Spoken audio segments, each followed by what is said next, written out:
Picture a small office, a slide deck on the screen, Melanie Perkins in her 20s, no funding, no tech team, no Silicon Valley address, sitting across from another investor who is already reaching for his phone before she's finished her sentence. He says no. She says, "Thank you," and books the next meeting. That happened roughly 100 times. Perth, Australia, 2007. Melanie Perkins is 19, teaching design software to university classmates to make some spare money. The software is slow, expensive, built for professionals who already know what they're doing. Her classmates can't even find the buttons. She watches them get frustrated, one class at a time, and one question won't leave her alone.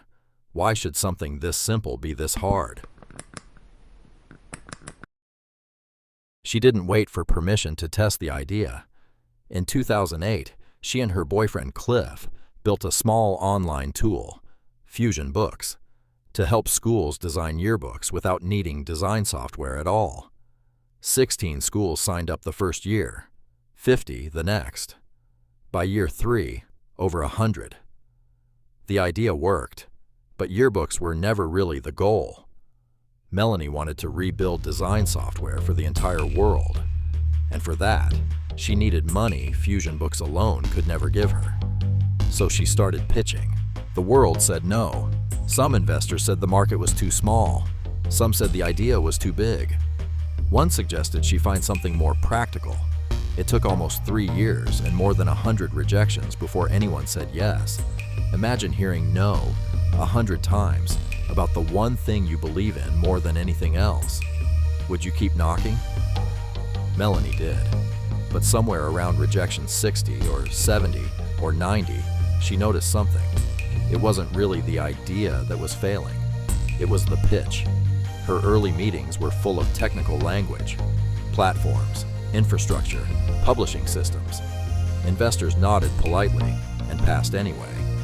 So she changed the story. Instead of explaining what Canva was, she explained who it was for.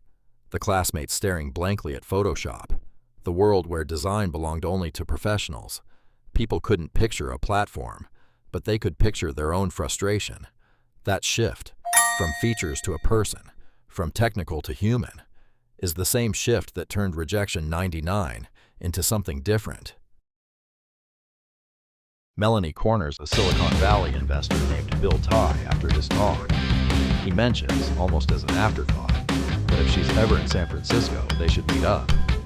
Most people let a line like that pass. Melanie booked a flight within the week. The meeting went well enough to earn her an introduction to a co-founder of Google Maps. On one condition, build a real tech team first. She stayed in Silicon Valley for 3 months, chasing engineers, pitching anyone who'd listen.